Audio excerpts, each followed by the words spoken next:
Halo semua, apa kabar hari ini? Dahsyat, luar biasa, yes, yes, yes. Puji Tuhan, saya diberkati, kamu diberkati, kita semua diberkati. Puji nama Tuhan, saat ini kembali lagi dengan Encitika Maniku.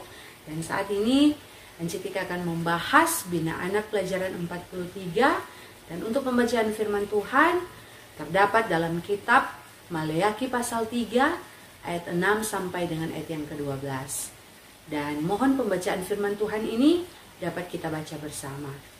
Shalom, damai di hati. Nah, puji nama Tuhan, kali ini Encitika akan menceritakan firman Tuhan. Dan firman Tuhan di kali ini masih dalam kitab Perjanjian Lama, yaitu yang tadi orang baca, kitab Maleakhi pasal 3 ayat 6 sampai 12.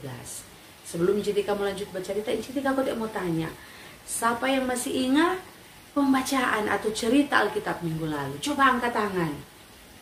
Nah, kitab Kejadian pasal 4 ayat 1 sampai 5a. Tentang dua orang kakak beradik, Kain dan Habel. Toh yang memberikan persembahan hasil dari pekerjaan mereka kepada Tuhan pada waktu itu, adik-adik.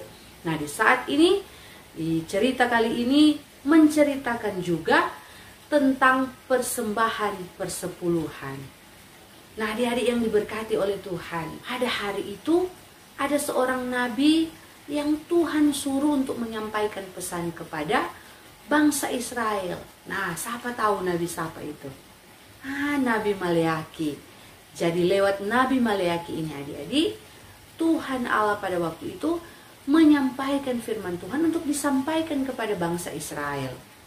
Ketika bangsa Israel pada waktu itu kembali dari pembuangan di Babel.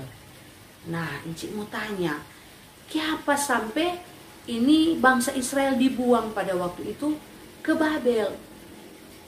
Karena apa? Dorang sangat apa pada waktu itu? Kabal nih boleh bilang, dorang terus berbuat dosa sampai Tuhan Allah kirim pada orang ke Babel, buang ke Babel pada orang selama 70 tahun. Ya, dibayangkan 70 tahun dorang dibuang ke Babel. Nah, ketika dorang kembali dari Babel, Tuhan mengutus ini Nabi Maleakhi untuk menyampaikan firman kepada mereka, menyampaikan pesan kepada mereka. Nah, adik-adik, setelah 70 tahun mereka dibuang ke Babel pada waktu itu, nah 70 tahun kemudian karena Tuhan pada waktu itu sangat mengasihi mereka, Tuhan ambil ulang pada orang, Tuhan atur ulang agar supaya mereka dikembalikan lagi ke daerah mereka. Dan adik-adik, pada waktu itu ketika mereka kembali dari tempat pembuangan di Babel, mereka kembali ke daerah mereka dan mereka memulai kembali aktivitas mereka. Dorang bangun kembali bait suci yang telah hancur. Nah, setelah ini bait suci dorang so bangun so bagus kembali, ini bangsa Israel ini kembali berubah.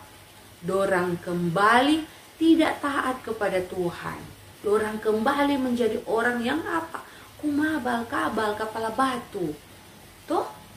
Nah, adik-adik yang diberkati oleh Tuhan, ternyata adik-adik tahu siapa-siapa ini yang ada backing dosa ini, yaitu para imam dan seluruh bangsa Israel, seluruh orang-orang di Israel, orang-orang Israel pada waktu itu. Pada waktu itu adik-adik dorang sudah tidak taat pada Tuhan. Dorang kembali ke kehidupan sebelumnya, masih berbuat dosa. Dorang mempersembahkan korban persembahan pada waktu itu dengan hasil yang tidak baik. Jadi dorang kasih itu hasil-hasil besai kasihan. Dorang kasih pada Tuhan bisai-bisai. Nyandak seperti Habel cerita minggu lalu. Habel mempersembahkan bagian yang terbaik dari apa yang dia miliki. Nah, ini bangsa Israel adik-adik, dorang berubah lagi, dorang backing itu kelakuan, dorang backing lagi perbuatan dosa. Dorang nyandak dengar apa yang menjadi ajaran Tuhan pada waktu itu. Nah, adik-adik yang diberkati oleh Tuhan, pesan firman Tuhan pada waktu itu lewat Nabi Maleakhi agar supaya mengingatkan mereka supaya dorang ini sadar dan menyadari apa yang mereka perbuat, hal yang tidak benar. Jadi firman Tuhan ini tuh Tuhan sampaikan supaya mau bikin dorang sadar kalau apa yang dorang bikin itu salah. Tuh sama dengan torang. Ketika torang mendengarkan firman Tuhan, tuh firman Tuhan itu menegur agar supaya dosa yang sering torang bikin, torang sadar dan torang tidak lagi melakukan itu. Nah, torang dengar adik-adik, apa pesan firman pada waktu itu? Nah, firman Tuhan berkata, sesungguhnya aku Tuhan tidak berubah dan kamu Bani Yakub tidak akan lenyap. Firman Tuhan bilang di situ lagi, sejak zaman nenek moyangmu, engkau tidak mendengarkan perintahku dan tidak memeliharanya. Kembalilah kepadaku dan aku akan kembali kepadamu. Firman Tuhan semesta alam. Adik-adik bayangkan, itu Tuhan Allah pesan firman yang disampaikan oleh Nabi Maleaki kepada bangsa Israel. Bukan main adik-adik. Tuhan Allah pada waktu itu kasih pesan firman for bangsa Israel.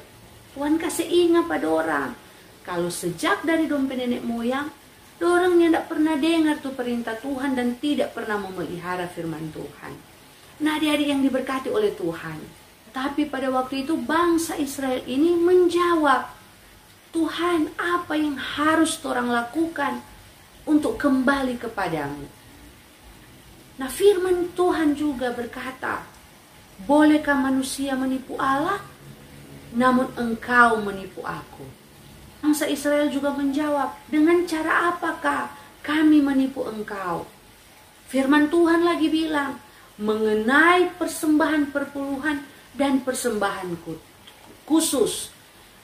Nah, engkau telah kena kutuk, namun engkau masih juga menipu aku.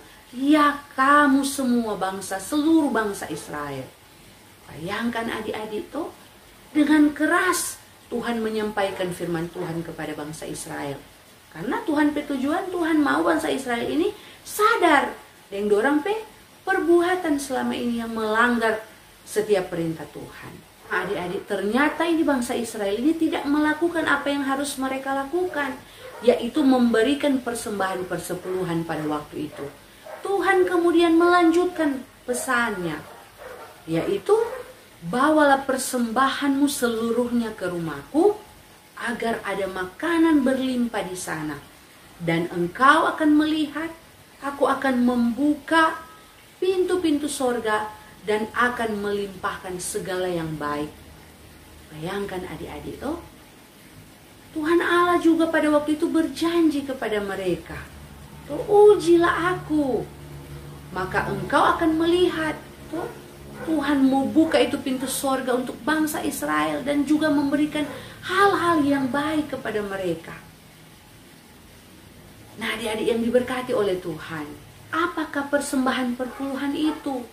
Nah, ternyata adik-adik, persembahan perpuluhan ini pada mulanya itu dari hasil tanah atau ternak, seperti orang pencerita minggu lalu tuh, ketika Kain dan Habel mempersembahkan hasil tuh, Kain mempersembahkan dari hasil tanahnya tuh, dia menjadi seorang petani. Habel mempersembahkan dari hasil ternaknya tuh. Adik-adik boleh bayangkan ketika Kain dan Habel pada waktu itu memiliki pekerjaan diberkati oleh Tuhan, mereka membawa hasil dari pekerjaan mereka. Nah, pada waktu itu orang Israel ini, dorang ini menghitung hasil yang dorang miliki. Tuh, misalnya mereka mendapatkan 10 bagian.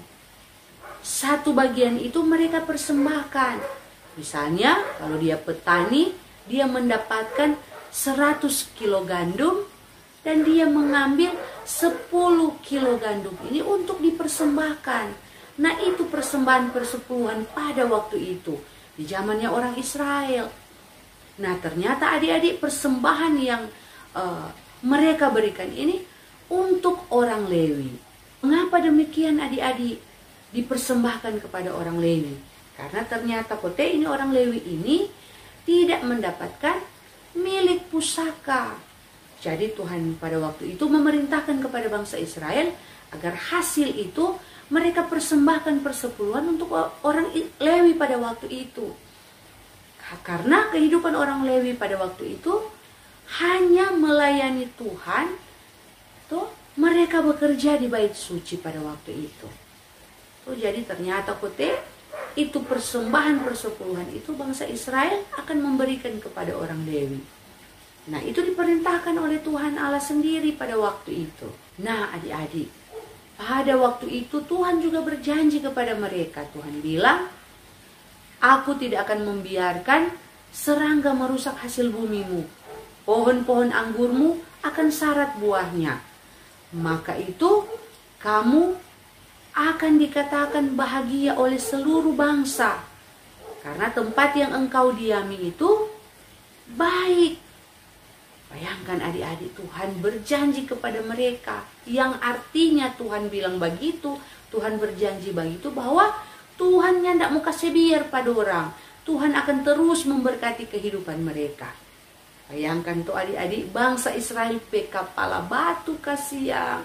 Orang berbuat dosa, asih Tuhan masih memberikan pada orang pesan firman. Tuhan lagi berjanji pada orang, kalau ngoni dengar-dengaran pak kita, pasti ngoni hidup diberkati. Luar biasa adik-adik tuh. Tuhan apa kasih. Tuhan bukan main, Tuhan sayang pada bangsa Israel pada waktu itu. Nah, adik-adik yang diberkati oleh Tuhan, lewat cerita di saat ini, orang boleh belajar mengapa orang harus memberikan persembahan.